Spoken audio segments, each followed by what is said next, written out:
My mom forgot to save me a seat at Thanksgiving. Said it was too crowded. But my sister's dog had a chair. I didn't argue. I just took the pie I brought, walked out and went home. They called me oversensitive. I didn't reply. That night I canceled my monthly grocery contribution, froze the streaming services, and closed the family Costco account. The next morning my selfish brother. I didn't expect much, but I expected a seat. So, just one chair. One place at the table where I'd sat every Thanksgiving since I was old enough to carry a plate without dropping it. But instead I stood in the doorway holding the pie I baked from scratch, the one I make every year because no one else ever offers, and watched as the laughter bounced around the dining room like I wasn't even there. I felt it before anyone said a word. That feeling where your chest goes cold first, then your hands. Like embarrassment and betrayal decided to shake hands at the same time. There were 12 chairs and 13 people, if you count me.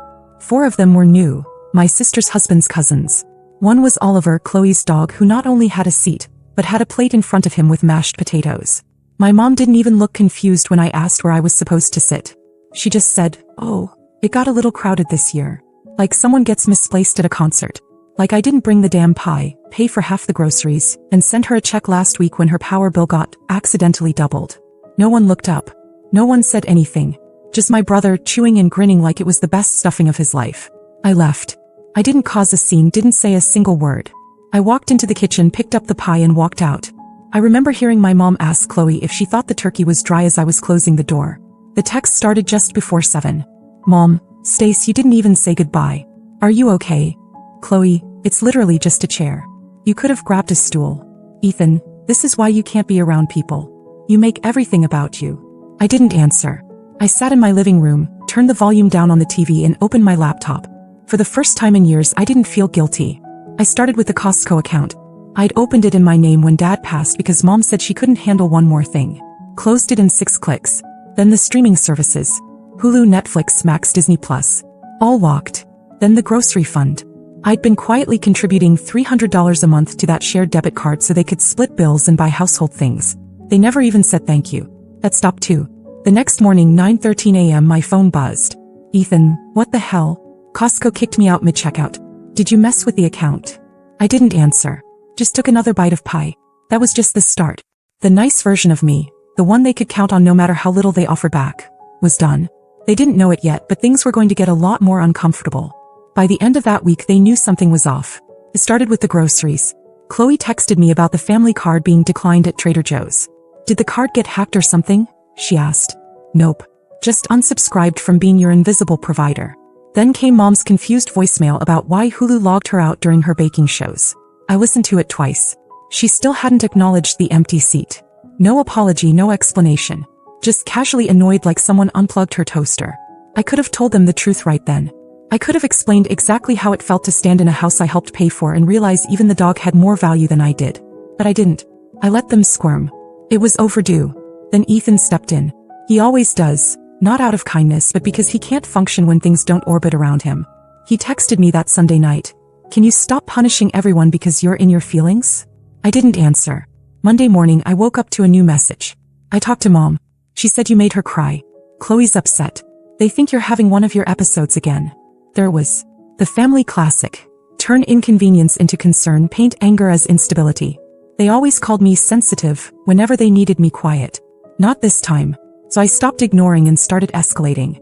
There was one last thing I hadn't touched yet, the emergency fund. It was an account I created 3 years ago when Dad got sick. I told them it was for shared family crises. Vet bills, surprise car repairs, utilities if things got rough. I never told them I was the only one who'd contributed. Not once did anyone else deposit $1. But they all had the password. I transferred the entire balance, just over $7,600, into my personal savings. I left the account name and login intact. I wanted them to log in and see the ghost town they left behind. And right on cue I got a call from Chloe Wednesday evening. "Did something happen to the emergency account?" I let it go to voicemail. She texted again 2 hours later. "We needed to pay for Oliver's surgery next week. Mom said you might have moved the money?" No response. Thursday morning Ethan tried calling, then texting. "Stace, this is seriously messed up. That fund was for everyone. You can't just empty it." But I could. And I had. And maybe they'd finally start realizing that I wasn't the backup generator they could plug into every time they forgot to be responsible. Later that night I got a DM from someone I didn't expect. It was Megan, Ethan's ex. We hadn't talked in almost 2 years. "Hey, Random question. Did your brother seriously tell your boyfriend that you're bipolar? I stared at the message for a long time, and just like that it became clear. They weren't just panicking, they were retaliating. They wanted their free ride back, and since I cut the cord they went straight to sabotage. What they didn't know was that my boyfriend had been acting cold for days. Short replies, dodging plans. Now I knew why. They'd planted a lie, and it was working. When I saw Megan's message, something inside me shifted. Like ice cracking underfoot. I knew my family could be petty, but going to my boyfriend with lies about my mental health? That was new. That was war. I replied fast. Megan didn't hold back. Ethan told him you were cycling again and that Thanksgiving was just another crash.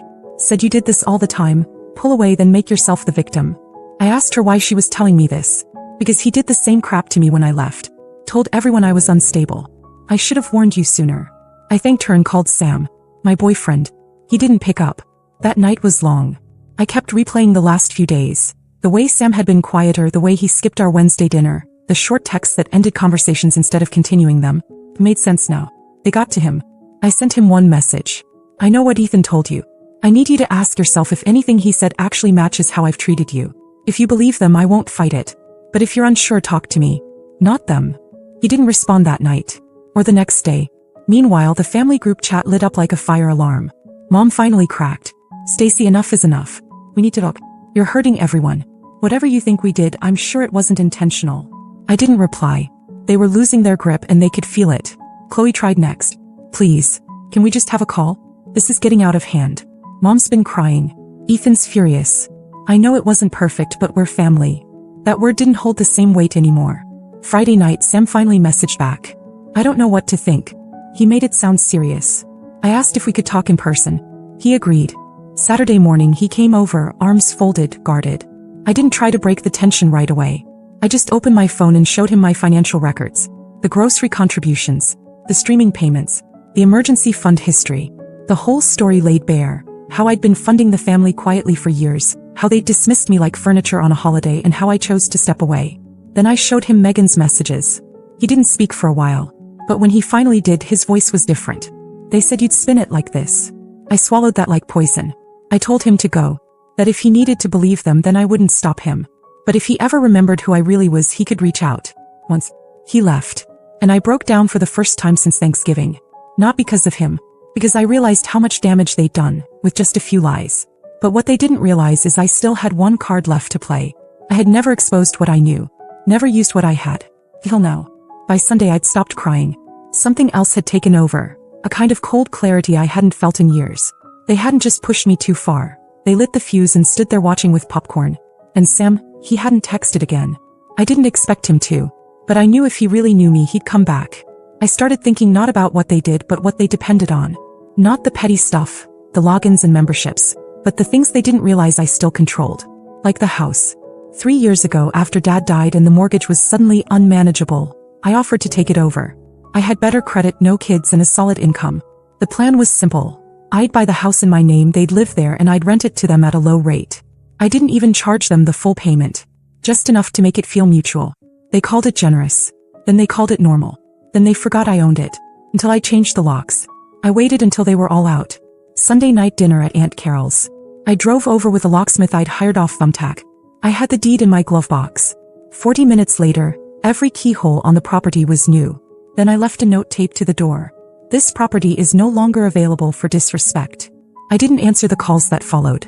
I didn't even listen to the voicemails. But I did hear about what happened next. From someone I didn't expect.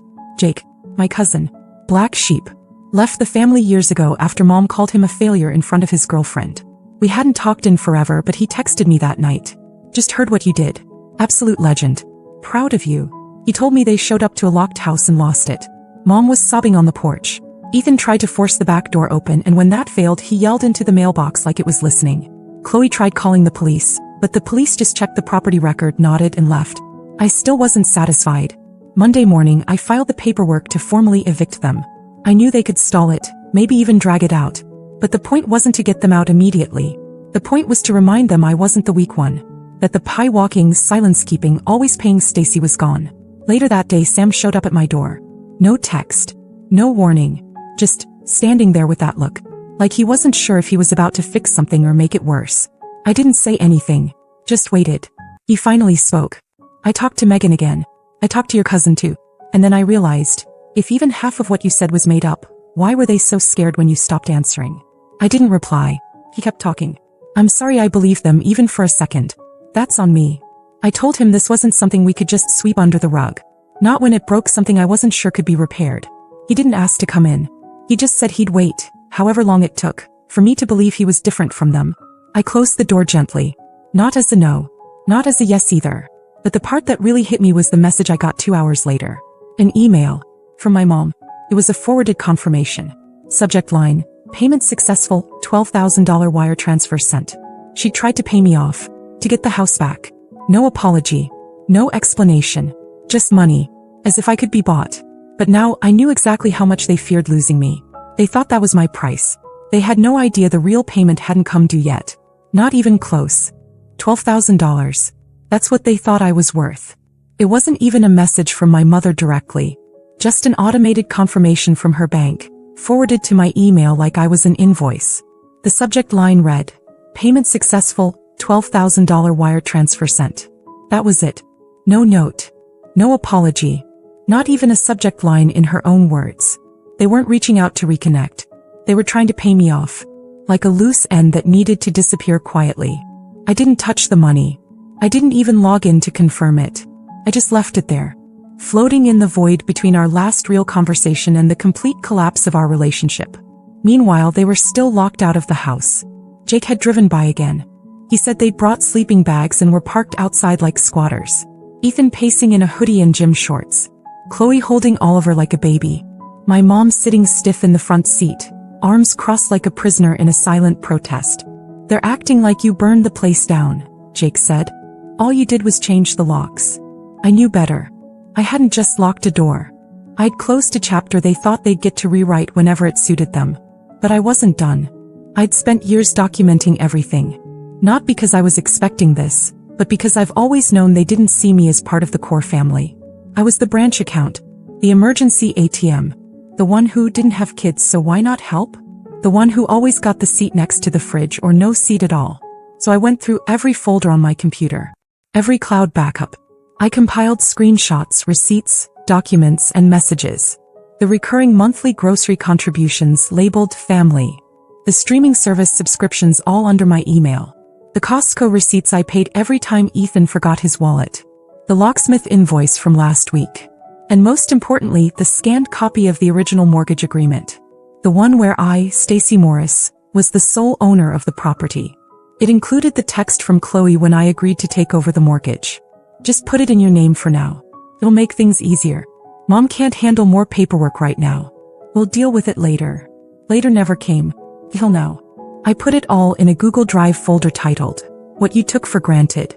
Then I sent it to Sam. No message. Just the link. He called me 10 minutes later, voice low. Quiet. Like the wind had been knocked out of him. You had all this the whole time? I didn't answer. I accused you of being unstable. And you didn't even show me any of this. You just took it. He was quiet again. I'm sorry. I don't think I really understood who you were until now. I asked him what changed. He said, your mom texted me. Yesterday. Told me you were spiraling. That you'd always done this. Isolate, punish people, hold grudges. I asked what he told her. That I was done talking to anyone who didn't know what gratitude was. It should have felt like a victory, but it didn't. Not yet. I appreciated the apology, but this wasn't about Sam anymore. This had gone deeper than relationships. It had touched something old. Something rotted that I'd been patching up for years with money, silence, and sweet potato pie. And now I had one more thing. Dad's will. The real one. I found it in a folder labeled, Estate, Final, on the external drive he'd given me the year before he passed. I'd never opened it. I didn't want to, but something told me it was time. And there it was. To my daughter Stacey, I leave the house and all associated responsibilities. Not my mom. Not Chloe. Not Ethan. Me. Dated. Signed. Witnessed. They had known. They had to. There was no way they just forgot. They just never filed it. Probably because it didn't suit them. Because it gave the power to the one person they were used to borrowing it from. I made 5 copies. On Monday morning I'd send one to each of them. With tracking. But the 6th, that one was going to court. Monday morning came quietly.